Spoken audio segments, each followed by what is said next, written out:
এখানে দেবী মূর্তি স্থাপন না করে রামের মূর্তি স্থাপন করার কারণটা কি একজন চিন্তা করেছেন? এখানে দেবী এবং রাম উদ্দেশ্য নয়, এখানে উদ্দেশ্য হল দেশটাকে গ্রাস করা, এদেশকে বিক্রি করার ষড়যন্ত্র চলতেছিল। এদেশের জনগণ ঐক্যবদ্ধ ভাবে সেই ষড়যন্ত্র রুখে দিয়েছে।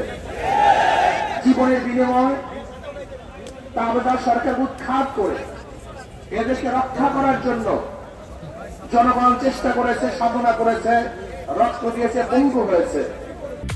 Lily Whip Chia Mystic Glowing Body Wash. Secret to ultimate glow. আমরা কি চাই? আমাদের স্বাধীন দেশে স্বাধীনভাবে বসবাস করতে চাই।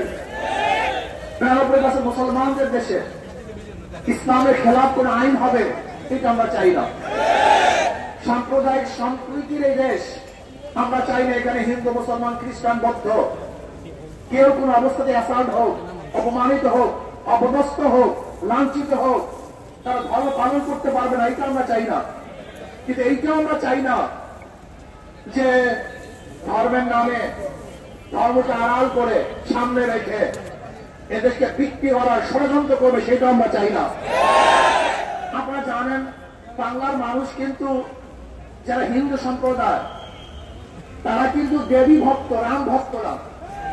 আপনাদের অনেকেই জানা নাই যে হিন্দুদের মধ্যে সমস্ত হিন্দুরা কিন্তু একই দেবী, একই ভূতের, একই মূর্তির ভক্ত হয় না। এক এক এলাকায় এক এক ধরনের মূর্তি তারা ভক্ত হয়। যেমন বাংলার মধ্যে সবচেয়ে বেশি দেবী ভক্ত, কিন্তু ইউপির মধ্যে এবং মুদির এলাকায় সেখানে তারা রামের ভক্ত। বাংলাদেশে হলো দেবীর ভক্ত, মুদির গ্রুপ তারা হলো রামের ভক্ত। এখানে দেবী মূর্তি স্থাপন না করে রামের মূর্তি স্থাপন করার কারণটা কি একজন চিন্তা করেছেন?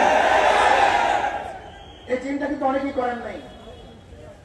এখানে দেবী এবং রাম উদ্দেশ্য নয়, এখানে উদ্দেশ্য হল দেশটাকে গ্রাস করা, দেশটাকে দখল করা। আজকে আমাদের স্বরাষ্ট্রমন্ত্রী যারা এই দেশকে প্রদেশ বানাতে চায়, ভাগ করতে চায়, তাদের বক্তব্যকে সিরিবক টান বলেছেন, এটা সিরিবক টান হয়ে গেছে। কিন্তু আবার নতুন ভাবে জঙ্গি সৃষ্টি করতেছে। এই দেখাচ্ছে কয়েকদিন আগে জঙ্গি নাটক শুরু হয়েছে। এই জঙ্গি নাটক এটা বাংলাদেশের কোন সংস্কৃতি নয়, এটা ভারতের এক সংস্কৃতি। এই জঙ্গি নাটকের মাধ্যমেই এদেশের আলেম ওলামা, মাদ্রাসা, মুসলমানদেরকে ধ্বংস করার অস্ত্র হিসেবে ব্যবহার করেছে।